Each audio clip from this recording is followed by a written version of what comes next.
Introducing Mike Tyson.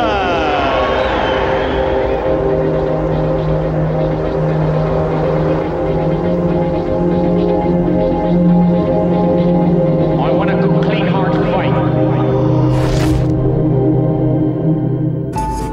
8 months into Mike Tyson's professional career, and he'd knocked out 9 opponents with the kind of ease that had not been seen for a long time. The 19-year-old prodigy was being closely watched. Outside of the ring, the likes of Don King were seeing the dollar signs. Inside the ring, the oblivious youngster was being celebrated 1 minute for his phenomenal punch and questioned the next for not going the full distance. Tyson's 10th fight was against Big Bob Calais.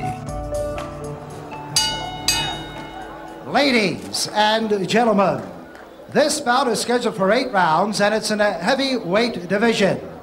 In the ring at this time, the man in charge of the scheduled 8-round heavyweight bout, referee Teddy Pick.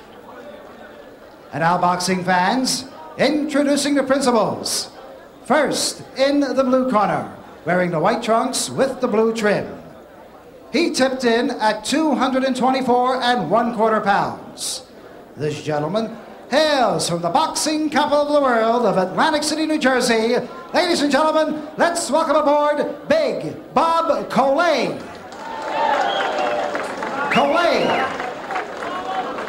And his opponent in the red corner, wearing the blue trunks with the white and red trim. He weighed in at an even 217 pounds. This young man hails from Catskill, New York. Ladies and gentlemen, here is Mike Tyson.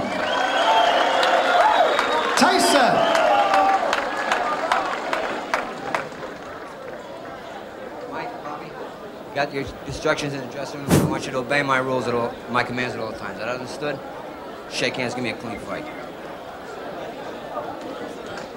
Referee Ted Pick sending both boys back to their corners.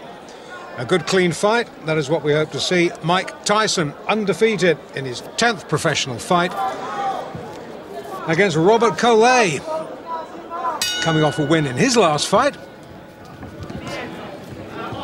Already we can see Tyson giving away height this time. We've seen him give away weight before. This time he gives away height. He's giving away weight as well, about 7 pounds to Calais. Tyson 5'10", Calais, well, a good 6'3". Left hook, good night. What a great shot. There's a mandatory 8. They keep wheeling him out. He keeps knocking him over. Well, that has got to be one of the quickest. Tyson, a little, well, almost apologetic tap on Calais's chest. Thank you very much. That's all she wrote. And this man, well, okay, look at the stats. 10 fights, 10 wins, 7 inside the first round. And this is how he did it. Measured him up. Missed with that, not with that. And really, Calais was out, as the old story goes, before he hits the canvas. Tyson impassive, Kevin Rooney cutting the gloves off. Is it getting a bit too easy for Mike Tyson? Well, you do start to wonder maybe, don't you? There's a very fine line between building up a young fighter's confidence, which is what Customato and the camp are trying to do. There's a big difference between that and feeding him pushovers. Ladies and gentlemen, the time of this bout, 37 seconds of the first round, and a winner by a knockout for his 10th straight win in as many pro bouts, Mike Tyson. Tyson, maestro, please. Thank you very much. So, as the man said, 10 fights, 10 wins. They keep putting them in front of him. He keeps knocking them over. But as I say, 1 or 2 at ringside might start, if you look at the papers, they might start to question the caliber of the opponent that Tyson has been facing. Maybe someone a little bit more testing.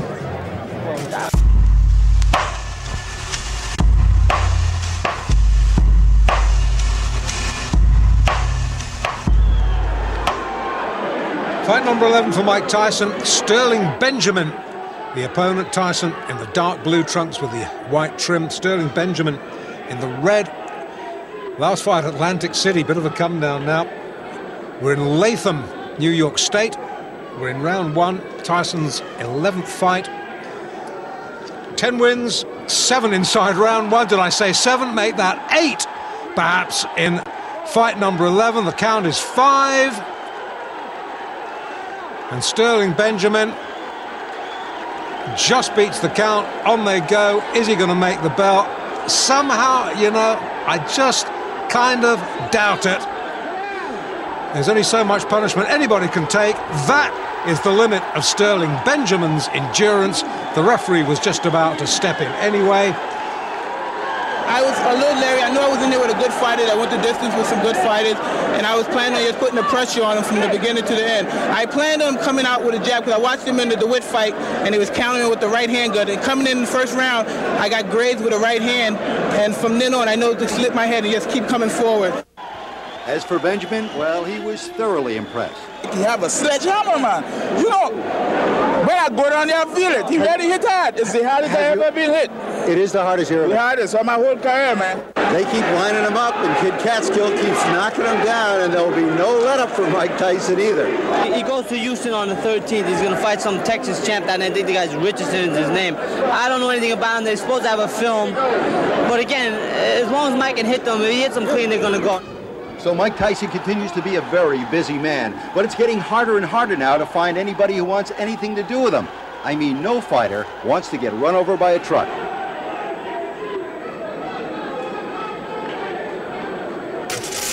On November 4th, 1985, Mike lost his closest friend and mentor, Cus D'Amato.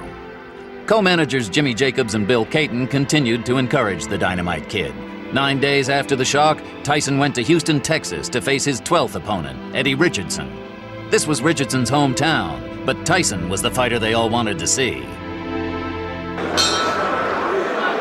Boxing fans, let's hide the children. We're moving into the heavyweight division. This bout scheduled for 8 rounds or less. Introducing first, to my left, in the blue corner. He weighed in this morning at 212 pounds. He has a professional record of 12 wins, 2 losses, 8 of those wins coming by knockout. He's from Fort Worth, Texas, and now making his home in Tyler, Texas. How about a round of applause for Fast Eddie Richardson?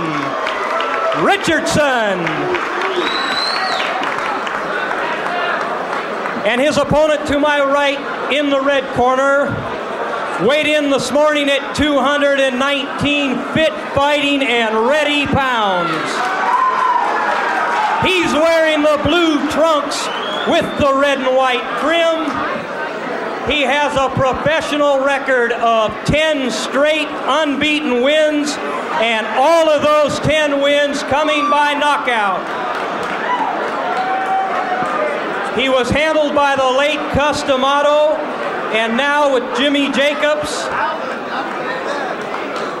Ladies and gentlemen, from the Big Apple of New York City, Mike Tyson.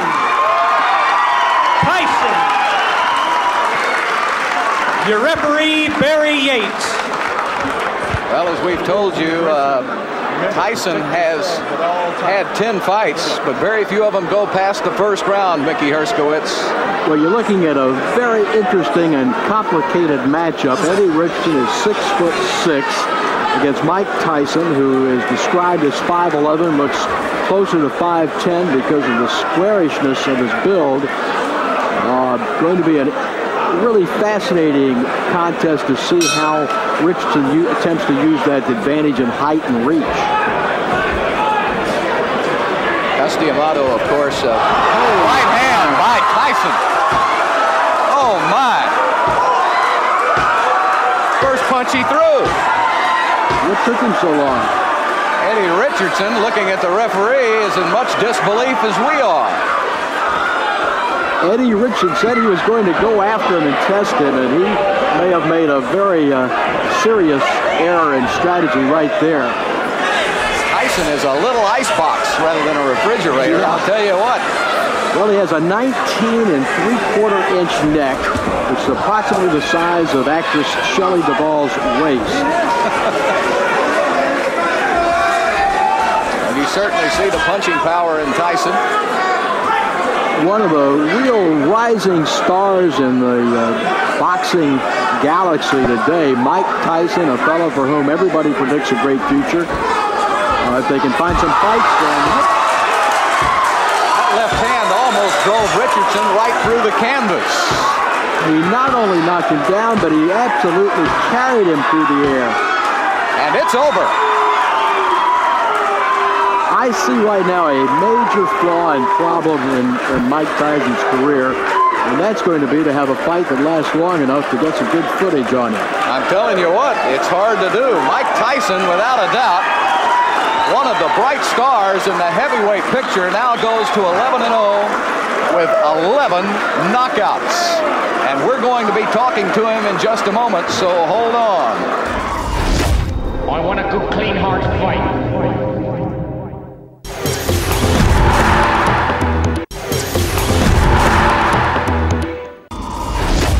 I want a good, clean, hard fight. It's hard to imagine. Henry Tillman defeated Tyson twice in the amateur ranks. And in the Olympic trials. In the Olympic trials. And Tillman, I don't think he wants any part of Tyson anymore. Let's go up to ring announcer Gordon Wood for the official decision.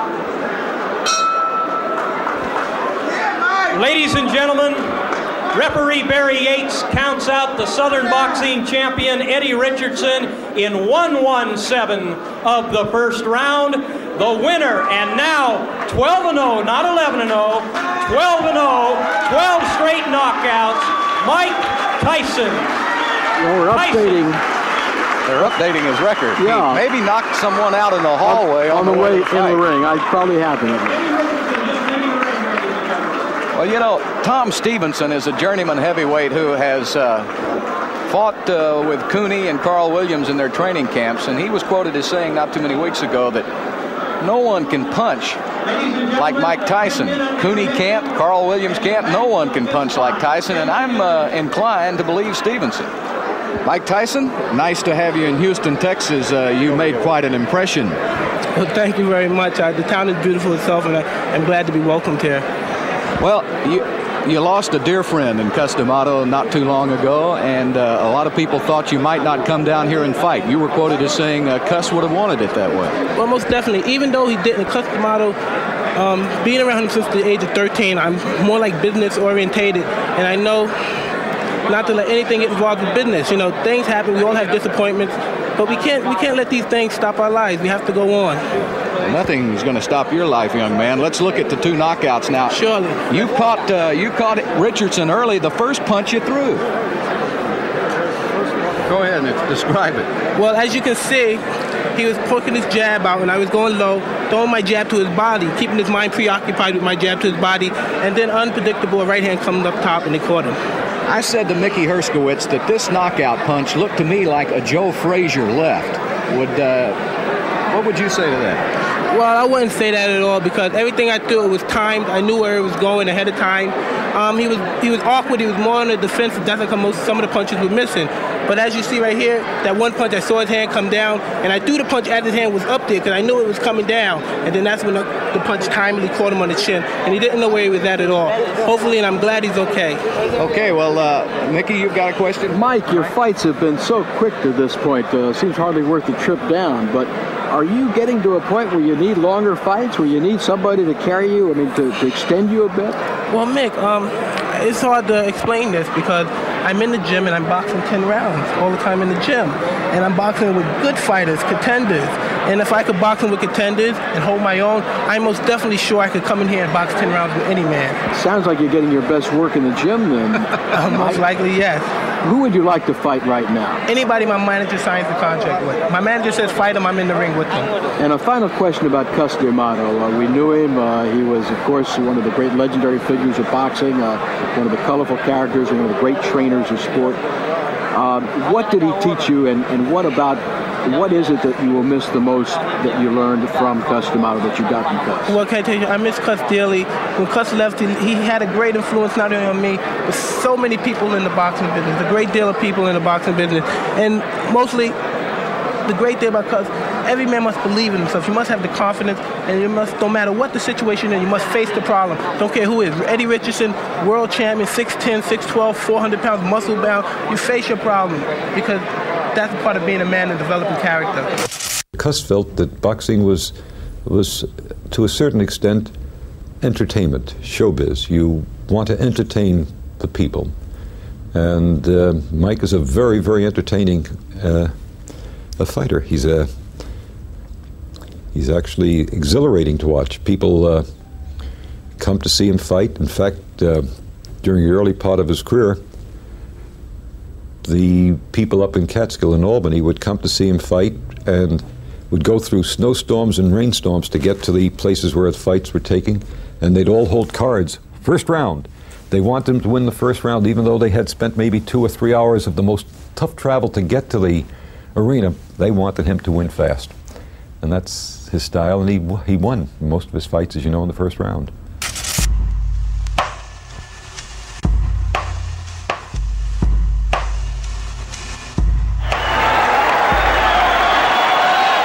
Fight number 13 for Mike Tyson. We're back in Latham.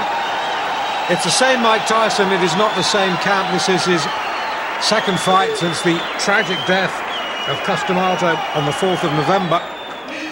This is the 22nd. And we're against an opponent who just might be the one to test him. In all Tyson's early fights, well, in his latter fights anyway, I've said that we really need to see a better class of opponent. And I think we might have got that tonight in the shape of Conroy Nelson, who's been in with some good fighters. Conroy Nelson, Canadian, ranked number 2 in the Canadian heavyweight scene. As I said, he's been in with some good fighters. He's fought Razor Ruddock. He lost on a disqualification to Razor Ruddock. No, I lie. He went the distance with Razor Ruddock, 10 rounds. He lost his next fight in London. I should know that. I saw it, disqualification against Noel Corliss, the Liverpool boy, in 7 rounds in Bloomsbury. But he's been in, as I say, with some decent opposition. He's fought for the Canadian title against Trevor Berbick. Berbick stiffed him in 2.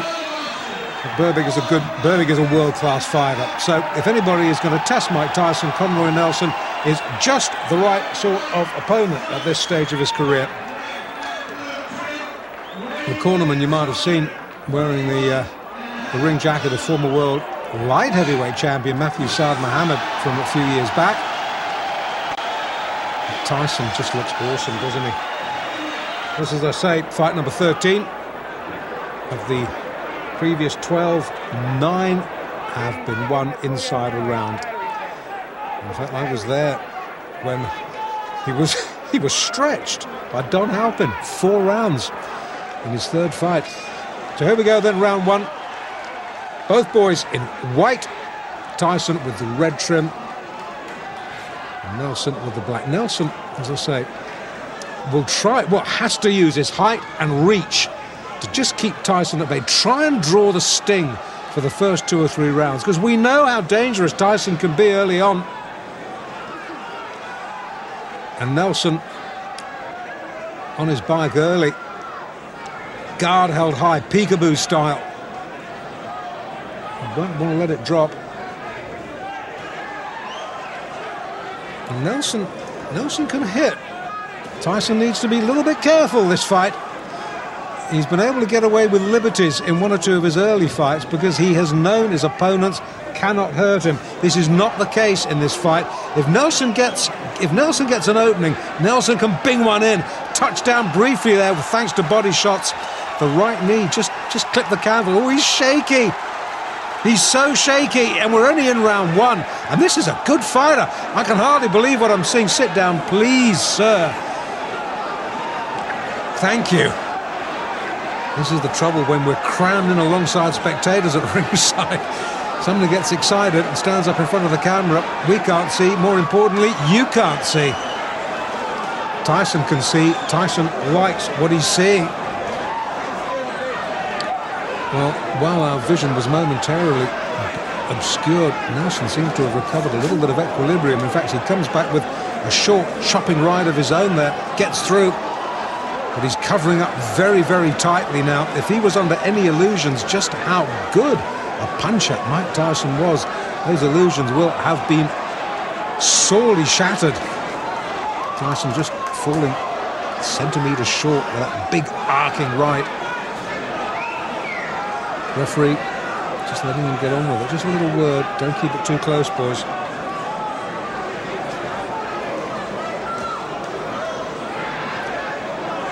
Well, Nelson, after a real alarming wobble midway through, he might be getting through this first round, but he hasn't looked convincing, has he? Tries to come back with a spearing lift of his own, but Tyson, left uppercut, gets through, and once again Nelson looks a little bit confused, dazed and confused. That term might have been coined for Conroy Nelson tonight. In Latham, hard to think that Tyson, I watched his pro debut, 6th of March, it's what, 22nd of November now. Boy, is he coming on, and boy, is he making an impact in the heavyweight division. Nelson, hurt, needs a breather. I think that punch might have been a little bit low. The referee allowing Nelson just a moment or two to recover himself. Gets clipped with a left on the belt. And somehow, well, the ref comes over, says, just keep your punches up. Kevin Rooney tries to wave him off. The referee says, I'm in charge here.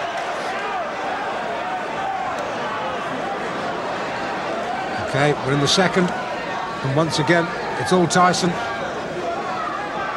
And Nelson, who was in deep trouble, is in deeper trouble as the left hook, which is fast becoming a Tyson trademark, sends him down. The gum shield has been spat out. Nelson says, that's it, thank you very much. I think discretion, the better part of valor there. Conroy Nelson spat the gum shield out, walked back to his corner. Well, fight number 13, unlucky 13, I don't think so. 13 fights, 13 wins. At least Nelson got him into the second round.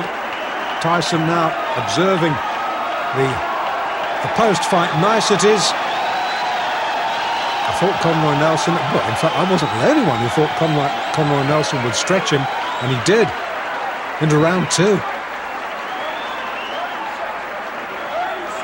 Took Tyson all of 3 minutes and 30 seconds to dispose of the second-ranked Canadian heavyweight, Conroy Nelson. Now, the only reason Conroy didn't get himself a one-way ticket to Palookasville in the first round is that he spent most of his time covering up, while Tyson delivered one wicked body shot after another. I mean, you could hear those punches clear out to the parking lot. I couldn't figure out whether Nelson was there to fight or to give a lesson in survival tactics. Anyway, Tyson finally got to him in the second, setting him up with a sweet overhand right, then taking him out with a vicious left hand. Referee counted him out at 30 seconds of the round. Very good fighter, experienced fighter, within good fighters. But a friend of mine from Canada called Davey Hilton was telling me about him and about the clutch he tried to hold all the time. But he surprised me because he wasn't trying to hold, he was fighting. I'm going to tell you something. I think he was here to pick up a paycheck. The first round, all he did was cover up.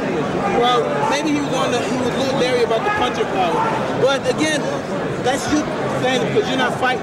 He took some good shots, but anybody else, they would have quit. Yeah, that right left was devastating. Thank you very much, sir. So now Mike Tyson is 13-0, all of his victories coming by knockout, and no bout has gone past the 4th round. So you got to wonder, when's the KO kid gonna move up in class? If everything goes the way it's been going, I'd put Mike in the ring in about June or July against somebody in the top 10. But you must remember, once you break into the top 10, you can't go backwards. You can't beat somebody in the top 10 and go back and fight, 8-round fights. Jim, nobody's looking for Mike to go backwards. No, the sooner he moves against some real class, the better. I mean, this kid doesn't come to box, he comes to terminate. Tyson's rare talent had grabbed the attention of the boxing world and was drawing in the crowds. Yet at this stage, not one of his fights had been televised nationally across the U.S. More of Mike's early fights coming up in the next Tyson, Raw and Uncut.